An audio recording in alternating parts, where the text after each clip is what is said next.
In the quiet expanse of a Kenyan savanna, where acacia trees whispered secrets to the wind, William Holden would rise before dawn.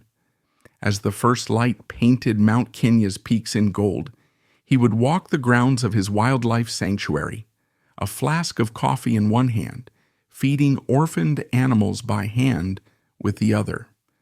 This ranch, the heart of the Mount Kenya Safari Club he co-founded, represented the paradoxical pinnacle of his fortune. Here, millions earned from a life of Hollywood excess were poured into conservation, a profound act of penance and passion. Yet in his later years, the sanctuary stood as a poignant reminder of unfulfilled connections, a place where his devotion to preservation starkly outlasted the personal bonds he so often fractured. What compelled this enigmatic star, whose brooding, cynical screen presence masked a turbulent and deeply sensitive soul, to scatter his wealth across a constellation of properties that blended glamour with stark isolation? Each home, from a Californian suburban dream to a Swiss alpine retreat, was a chapter in his elusive lifelong search for a purpose that lay far beyond the dazzling, hollow glare of the spotlight. William Holden's evolution from a hesitant young performer into a global icon and his subsequent descent into a gilded loneliness is a story deeply intertwined with his real estate pursuits. Each property he acquired was more than mere brick and mortar. It was a reflection of his psychological quest for stability amidst personal and professional chaos, a tangible attempt to build an external fortress against his internal demons. His journey through these homes maps the trajectory of his life, from the yearning for domestic order to the embrace of wild, untamed nature, and finally, to the isolating heights of a penthouse that became his final tragic stage. Before the fame, the fortune, and the endless searching, there was a modest craftsman bungalow in South Pasadena. Here, in a home defined by its sturdy wooden porches, sun-dappled rooms, and the inherent logic of its design, William Franklin Beadle Jr. was raised. This environment was a crucible of contradictory influences. His father, a successful industrial chemist, imbued the household with an atmosphere of scientific rigor and empirical order. His mother, a respected teacher, fostered a love for literature and learning. The craftsman ethos itself, celebrating natural materials, functional design, and integrated living, should have provided a grounding foundation. Yet for the young man who would become William Holden, this ordered world felt like a beautiful, well-appointed cage. The very structure and predictability he was surrounded by seemed to spark an early aversion to any form of confinement, both physical and psychological. This deep-seated restlessness would become the engine of his life, fueling a lifelong drive for expansive grounding spaces that offered the illusion of freedom. Discovered by a Paramount talent scout at the age of 18, while performing in a play at Pasadena Junior College, he was thrust into the studio system, a world of artifice and manufactured identity. He adopted his stepfather's surname, Holden, and began the arduous process of channeling his inner turmoil into his craft. Roles like the cynical, compromised screenwriter Joe Gillis in Billy Wilder's Sunset Boulevard were not merely performances, they were exorcisms. The acclaim he earned for portraying such characters only seemed to exacerbate his personal battles with chronic alcoholism and infidelity, creating a vicious cycle of success and self-destruction. Holden's property saga truly commenced in the hopeful, optimistic aftermath of World War II, a time when the American dream of suburban domesticity seemed not only attainable, but essential. His 1941 marriage to actress Brenda Marshall promised a new chapter of harmony and stability. In 1947, seeking to solidify this promise, the couple acquired an elegant estate at 4701 Sankola Avenue in Toluca Lake. This was a lakeside haven favored by Hollywood royalty like Bing Crosby and Bob Hope, who sought a semblance of suburban tranquility away from the Klieg lights. The residence was a masterpiece of design, crafted in 1940 by the pioneering black architect Paul Revere Williams for the comedian Leon Errol. Williams was renowned for his ability to blend classical symmetry with the relaxed elegance of California living, a style that perfectly suited the aspirations of the era. The traditional style home, originally spanning about 5,000 square feet on a sprawling double lot, presented a facade of immaculate white clapboard siding. Black shuttered windows were perfectly placed to capture the soft afternoon glows, and a steeply gabled roof sloped gracefully over lush lawns, shaded by ancient oak trees. Williams's genius lay in creating a sense of graceful flow. A welcoming entry hall with floors of polished hardwood led to a signature curved staircase adorned with intricate wrought iron railings. Throughout the home, crown moldings and detailed woodwork added a layer of refined detail. Holden, drawing from his own childhood yearning for open, unstructured spaces, immediately set about expanding the backyard. He installed a large kidney-shaped swimming pool encircled by flagstone patios, a clear visual centerpiece for family life. He planted extensive citrus groves, and the tangy scent of lemons and oranges would drift on the warm California breezes, a calculated sensory addition designed to foster an atmosphere of idyllic family leisure. Inside, the living room was designed to envelop visitors in a layered, textured warmth. High, dark wood-beamed ceilings created a comforting sense of shelter. A commanding fieldstone fireplace, with its rugged, natural texture, served as the room's anchor. On cool evenings, flames would dance within, casting flickering shadows on overstuffed armchairs, upholstered in earthy, comfortable fabrics.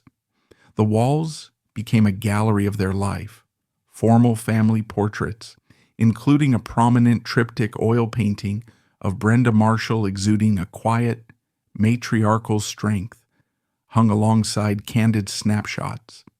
Built-in shelves held leather-bound scripts from Holden's burgeoning career, Golden Boy, Our Town, and the air was often laced with the faint, aromatic scent of his cigars. Adjacent to the main living area, a paneled den provided a more intimate, introspective nook.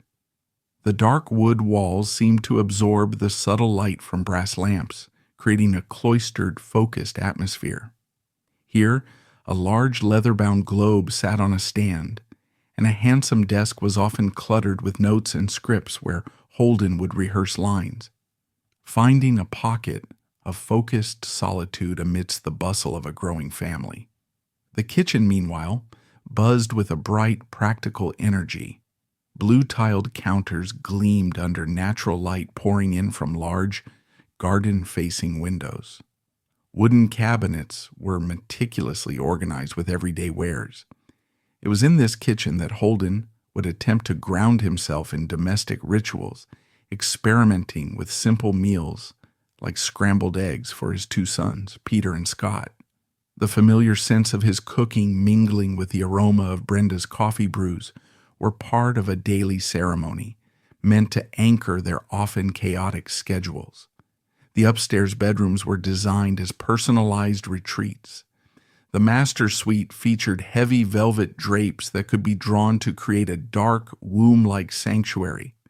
It opened onto a private balcony overlooking the pool, a space where Holden would often pace during his frequent bouts of insomnia, watching the moonlight reflect in the rippling patterns on the water's surface.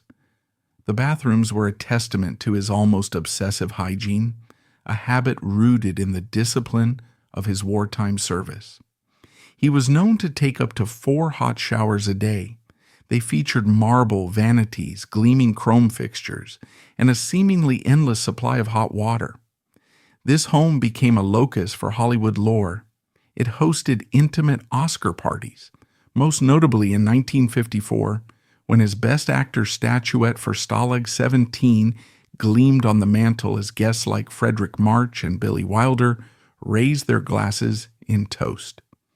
Weekend barbecues were common, drawing neighbors like Bing Crosby over for grilled steaks and the easy camaraderie of shared industry tales. Yet, beneath the veneer of suburban bliss, deep strains were emerging. His escalating alcoholism and a string of well-publicized affairs, particularly a passionate romance with Audrey Hepburn during the filming of Sabrina, turned the home's intimate spaces into arenas of conflict. The cozy den became a confessional under dim lights. The idyllic poolside, a sight for tents, whispered arguments and lonely reflections. The Toluca Lake estate embodied Holden's early, fervent optimism. His initial investment of nearly $100,000, a sum equivalent to well over $1 million today, was an investment in the very idea of stability, a tangible affirmation of his escape from modest origins. However, as the marital discord became irreparable, the house transformed from a sanctuary into a symbol of his domestic failures. Its sale in 1959 marked the definitive end of that dream.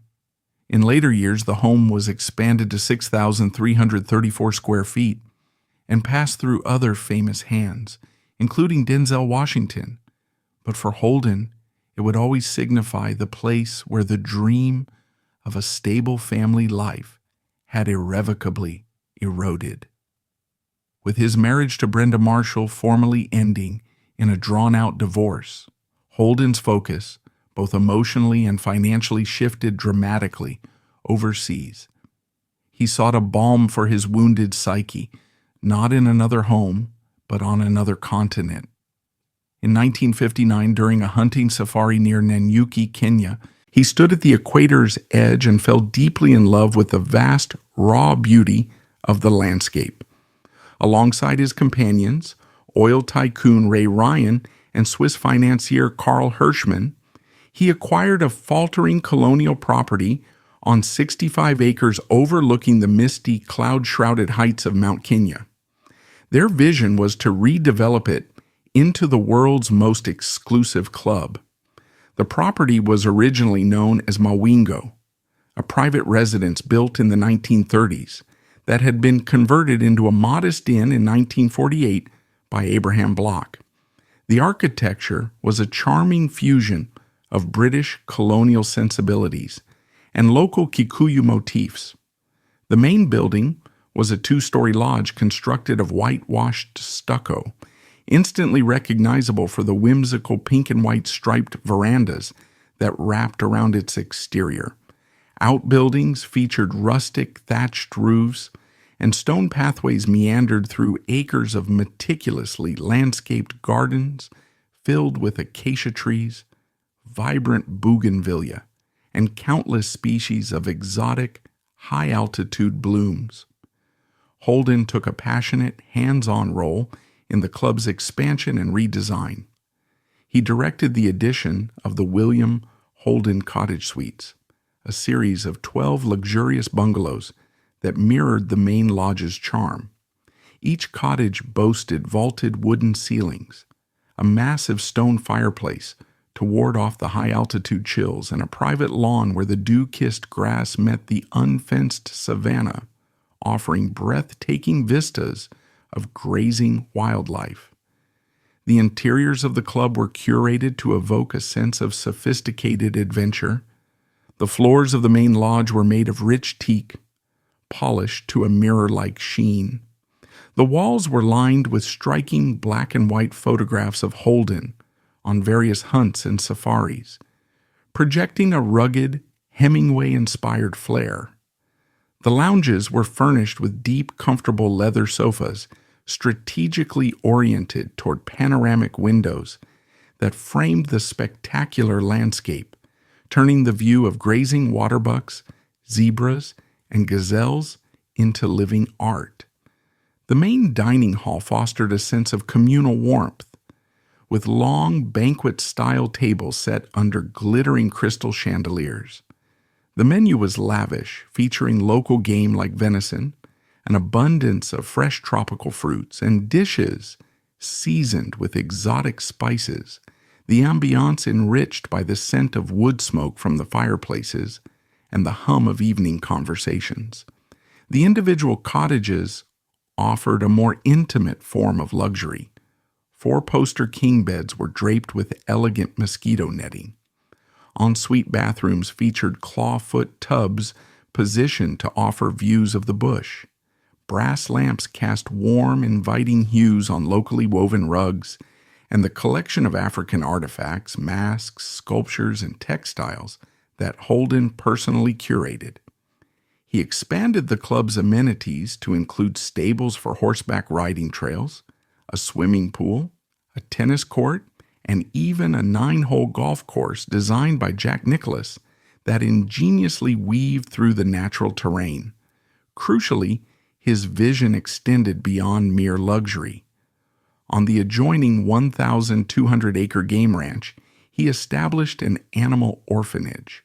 This was not a zoo, but a sanctuary for injured or orphaned animals, with large naturalistic enclosures for endangered species, like the mountain bongo and the black rhino. He even insisted that pathways and fences be designed to accommodate the ancient migratory routes of the local elephant herds.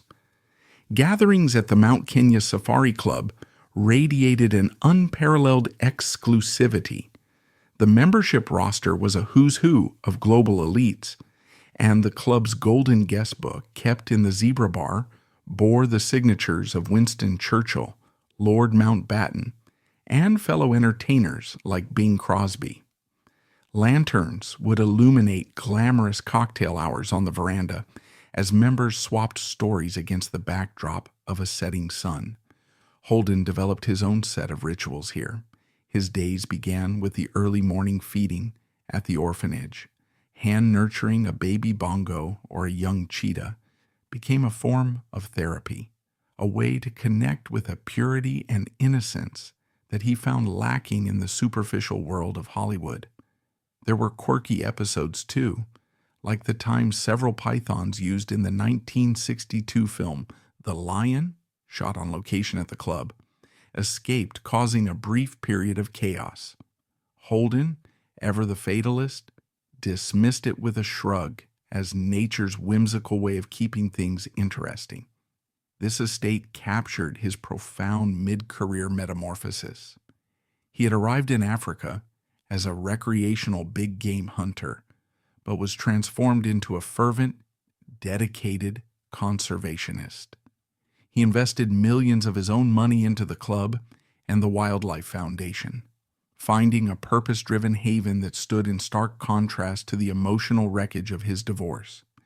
However, this paradise was not without its shadows. His partner Ray Ryan's gruesome mob-linked murder in 1977 cast a dark pall over the enterprise and highlighted the dangerous circles Holden sometimes moved in. In rare interviews from this period, Holden articulated his evolving ethos. Certain animals have to be cropped to survive, he would explain, but destroying a trophy bull erases nature's own proof of endurance. This statement underscored his shift from conquest to preservation. The club, now part of the Fairmont Hotel Group, endures, but his most important legacy there is the William Holden Wildlife Foundation. Established after his death by his longtime partner, actress Stephanie Powers, with her $250,000 inheritance from his will, the foundation continues to operate the animal orphanage and an education center that teaches conservation to thousands of visitors and local students annually. While Africa provided an escape and a cause, Holden still required a sanctuary nearer to Hollywood. In 1966, seeking an arid, contemplative serenity, he purchased a mid-century modernist jewel at 1323 South Driftwood Drive in the exclusive Deepwell Estates neighborhood of Palm Springs. This was not the cozy domesticity of Toluca Lake, but something altogether different. A space of clean lines, minimalist aesthetics, and profound quiet. Erected in 1955 by the master builder Joe Pauling for the philanthropists George and Marcia Barrett, the house was a superb example of desert modernism. The post and beam structure occupied a sprawling, nearly 1 acre through lot. Its low-slung slumpstone facade and strong horizontal lines, designed to integrate seamlessly with the desert contours and the dramatic backdrop of the San Jacinto Mountains. The architecture prioritized fluidity and transparency. Expansive walls of glass effectively erased the divide between indoors and outdoors. Tongue and groove ceilings provided textural depth, while cool terrazzo floors were a welcome sensation underfoot. A remarkable feature was the inclusion of 47 pivoting glass doors, which could be opened to channel the desert breezes, scented with sagebrush and creosote, throughout the house. Holden, now officially separated from Brenda Marshall and navigating the complexities of his new life, adorned this minimalist frame with the spoils of his other passion. He infused the space with Kenyan tribal masks, intricate wood carvings, and bronze sculptures, creating a fascinating dialogue between the austerity of modernism and the organic richness of African art. The living room functioned as an introspective gallery. The glass expanses bathed the space in the unique, sharp clarity of the desert sunlight. A slumped stone fireplace anchored a main seating area furnished with monochromatic mid-century pieces, low-slung sofas in neutral leathers, and simple, elegant tables. The atmosphere was serene, almost monastic, yet infused with Holden's contemplative and often melancholic aura. The kitchen maintained a sleek efficiency with stainless steel appliances set atop granite counters. Here, he would prepare light, solitary meals, salads with herbs grown in a small garden patch, a simple grilled fish. Crates of artifacts waiting to be placed or shipped often added a touch of transient clutter to the otherwise pristine space. The home's 5 ensuite bedrooms were designed as layers of repose. The master suite featured sliding glass doors that opened directly onto private patios, blurring the line between sleeping and waking to the desert. Spa-like bathrooms under recessed lights featured deep soaking tubs for unwinding, and the linens were in subdued, earthy tones that harmonized with the shifting shadows of the mountains. The exteriors were the main attraction. A massive 55 by 21-foot swimming pool acted as a liquid mirror, reflecting the jagged peaks of the mountains. A raised fire pit, encircled by built-in seating, was the perfect spot for dusk musings as the sky exploded in a riot of color. 2 detached casitas, each with its own ensuite facilities, echoed the main house's architectural restraint and provided privacy for guests. Intimate, discreet soirees, rather than grand parties, defined this era. Audrey Hepburn was said to have stayed here during their affair. Quiet poolside jazz sessions with a few close friends, cocktails in hand, took place under the vast, star-dusted desert skies. Holden's personal habits here included dawn swims, the silent rhythmic glide through the cool water, a meditation meant to mitigate his inner unrest. From 1972 until his death, he shared the home with Stefani Powers. It was their primary base, a restorative haven from the pressures of fame. Tippi Hedren, who owned the house later, often remarked on its profoundly calming and restorative essence during Modernism Week tours. This 4,449 square foot home delineated a crucial phase of his life, a solitary introspective transition. It was an escape from the weight of his own celebrity, a place where the 5 independent bedrooms fostered a sense of autonomy even when shared. He eventually sold the property in 1977 when he and Powers commissioned a new home to be built in the exclusive Southridge enclave, but his spirit remains deeply embedded in the Driftwood house. Today it is designated a Class 1 historic site.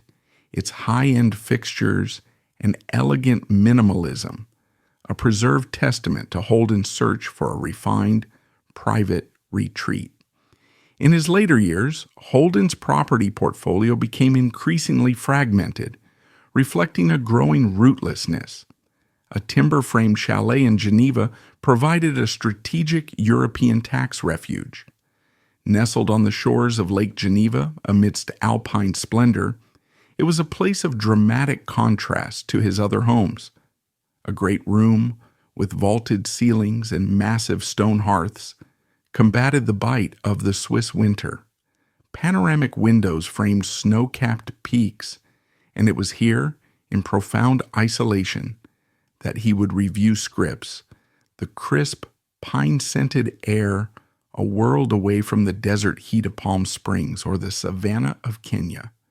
Brief stints in high-rise apartments in Hong Kong offered an urban, anonymous respite during the business dealings in Asia. But his late life became anchored in a property that symbolized both the apex of his wealth and the depths of his isolation. The penthouse at the Oceanair building at 535 Ocean Avenue in Santa Monica. This was not a home he discovered, but one he helped create. Holden was a key investor in the condominium project, designed in the 1960s by the influential architect A. Quincy Jones. He customized the sprawling 11,000 square foot summit, 8,000 square feet of interior space, and a 2,300 square foot rooftop deck as his personal eyrie. The design was all about the view. Floor-to-ceiling glass walls captured breathtaking 360-degree panoramas of the Pacific Ocean, the Santa Monica Mountains, and the glittering city skyline. The open-plan layout flowed seamlessly, creating a vast impersonal space. The media room evoked a certain nostalgia, with recessed lights that could be dimmed over comfortable plush seats for rewatching his old films like Network or The Towering Inferno. The mood heavy with retrospection. The kitchen, with its granite counters and stainless steel appliances, was no longer a hub of domesticity but a marker of his decline, often cluttered with disorganized bottles and the remnants of solitary drinking. The master suite was a fortress of isolated luxury. It contained its own fireplace-warmed sitting area and a spa-like bathroom complete with a sauna. Heavy drapes could be drawn to mute the relentless roar of the waves below. The rooftop deck was the apartment's crown jewel, featuring an octagonal jacuzzi under the open heavens and ample space for entertaining, though it was rarely used for that purpose. The 6 deeded parking spots in the garage below were a final, stark underscoring of his immense privilege.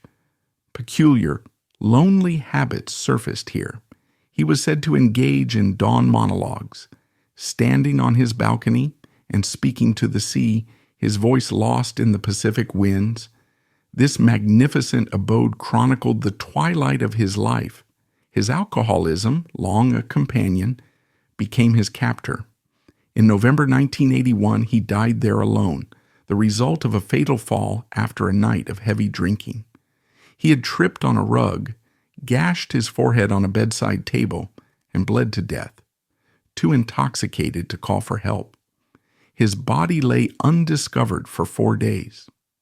The penthouse, the scene of this tragic, lonely end, was eventually sold in 2018 for $14.5 million to director Judd Apatow and actress Leslie Mann, adding another layer of Hollywood history to its storied walls. These residences, viewed collectively, unveil William Holden's psyche through their intentional designs and evolving functions. This psychological narrative begins in the kitchen, the heart of the home, which traces his journey from connection to isolation. It started as a familial core in Toluca Lake, with its blue-tiled counters serving as a hub for routine meals and an assertion of paternal control.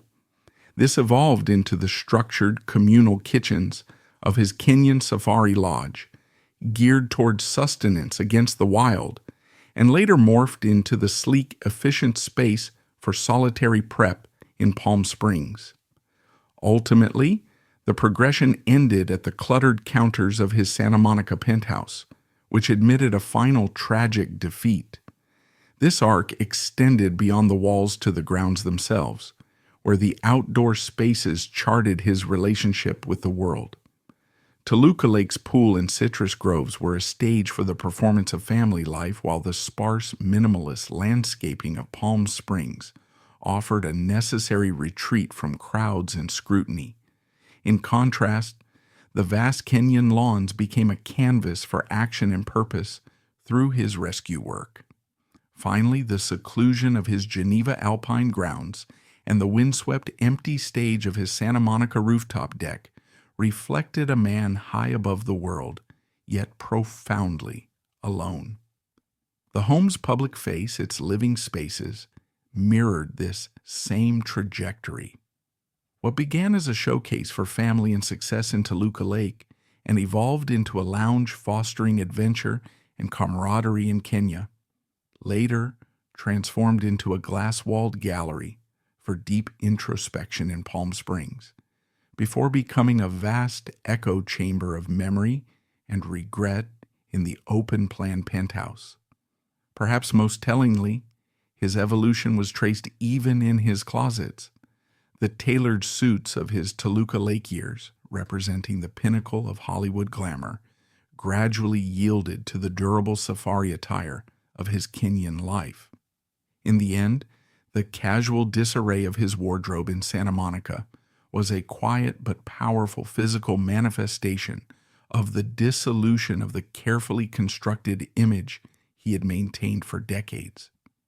William Holden's holdings, forged from the immense riches of stardom, ultimately exposed the profound limits of wealth in mending the fractures of the human heart. His estates were ambitious attempts to channel his passions, build sanctuaries, and find meaning, yet they so often ended up echoing the absences and alienations that haunted him. From the suburban dream that curdled into discord to the modernist retreat that amplified his solitude, each property tells a piece of his story. It is the Kenyan sanctuary, however, that persists as his most powerful and enduring testament. It is there, under the watchful gaze of Mount Kenya, that his restless energy was transmuted into a lasting legacy. The William Holden Wildlife Foundation continues its vital work, sustaining herds of bongo and protecting endangered species. This tangible success, born from his personal turmoil and financed by the fame he so often resented, is the ultimate paradox of his life. His fortune, in the end, secured a vast and vital terrain for creatures of the wild, but it could never quite secure a lasting solace for his own wandering soul. The mountain myths of Nanyuki continue to veil the forsaken hearths of a man who found his purpose saving everything but himself, keeping a perpetual silent watch.